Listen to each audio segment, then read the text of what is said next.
Hello, everybody. My name's Davina. Welcome to our discussion of the tragedy of Macbeth, one of Shakespeare's most famous plays. Today, we'll be talking with some of the main characters from the play, right here in the studio.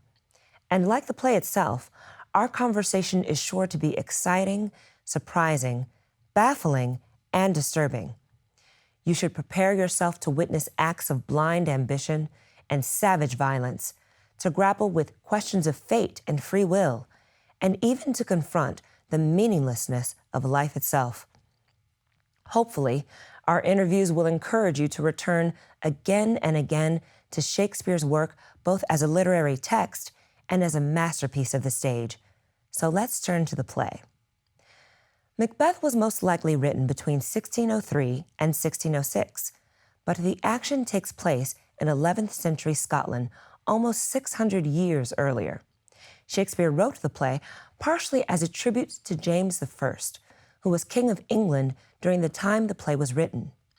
Before James succeeded Queen Elizabeth I in 1603, he was already James VI, King of Scots, and believed himself to be a direct descendant of Banquo, one of the main characters in the play. But we're getting ahead of ourselves. Perhaps we should start at the beginning.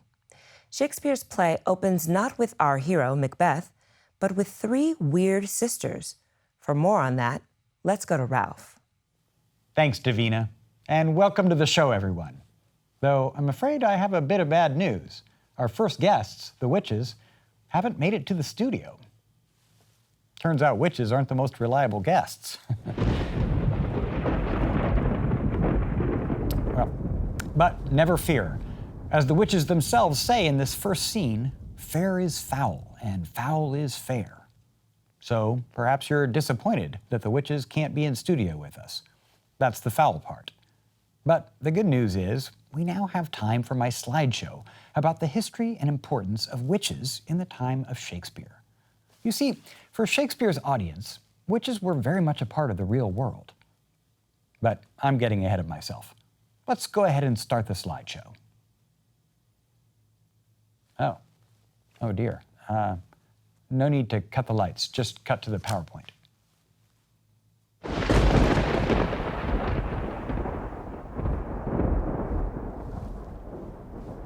Oh, that's better. Oh, well, that was quite an entrance. You must be the witches. Oh, sorry, I forgot. You don't like that word, witches. Let's stick to the weird sisters. So, welcome to the show. I guess we'll have to skip my slideshow now, unless the three of you might be interested. We probably don't have time. Yes, right. Let's talk about you. So, according to my notes, there's a first weird sister, a second weird sister, and a third weird sister. So, who's who? Are you sitting in order? There's something in your beard. I'm sorry?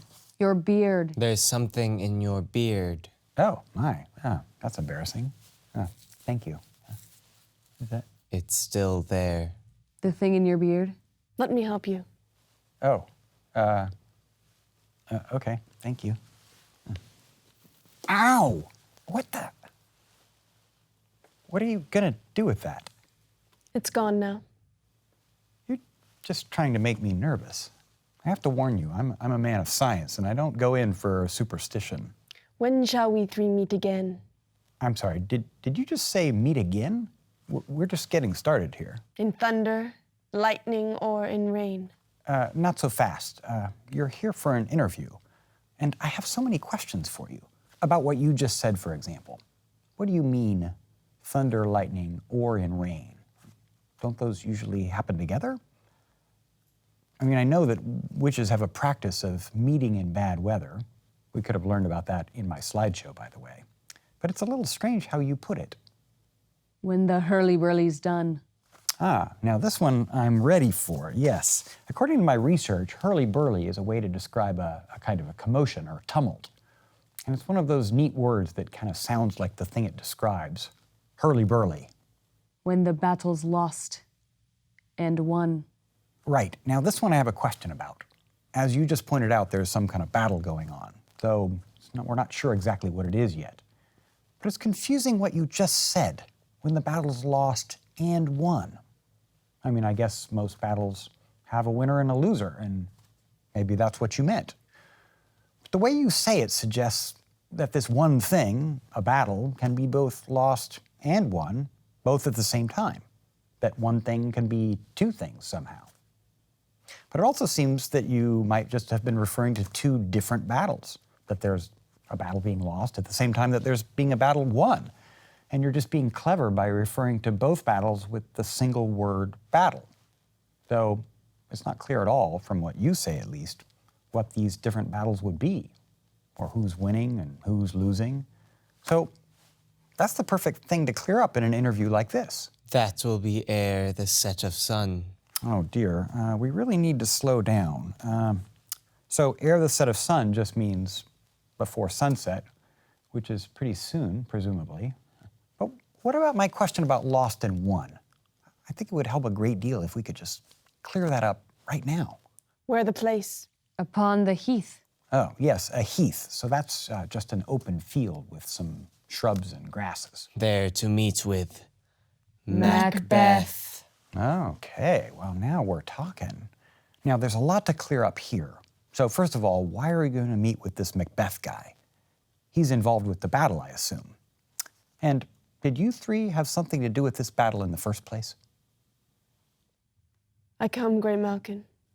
We really just need to slow down for a second. But let me point out to the audience that Grey Malkin is a common name for a cat. And witches were thought to have familiars, is that kind of spirit helper that could take the form of an animal. So your familiar must be a cat. Paddock calls. Paddock, aha. So your familiar must be a toad. A paddock is just another name for a toad. There's actually quite a lot of information about familiars in my slideshow. So maybe this would be a good time to show that. anon. Anon. All right, let's see. I have a note about that as well. Anon means something like right now. But wait, do you mean show the slideshow right now? I suppose we could do that.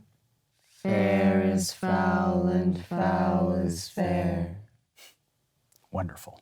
Probably the most famous line from this play. You know, my research shows that Shakespeare's audience might have been familiar with a common phrase at the time. Fair without, but foul within. Something can look nice on the outside, but be rotten on the inside. But what you just said is a little more of a paradox. What does it mean that fair is foul and foul is fair? Maybe we could dig into this one a little. Hover through the fog and filthy air. Oh, that's right. Witches are supposed to be able to travel through the air, which I'd love to hear more about. And does the fog help with the flying part, or does it just make it harder for people to see you? Oh, and I had a note here about filthy somewhere. Huh. Oh, yes. So filthy just means murky, or perhaps there's some smoke from the battle. Oh, is this how it works?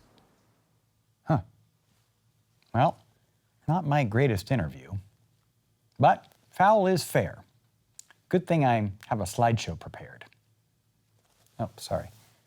What's that? But no, it's all ready to go. I guess we're out of time.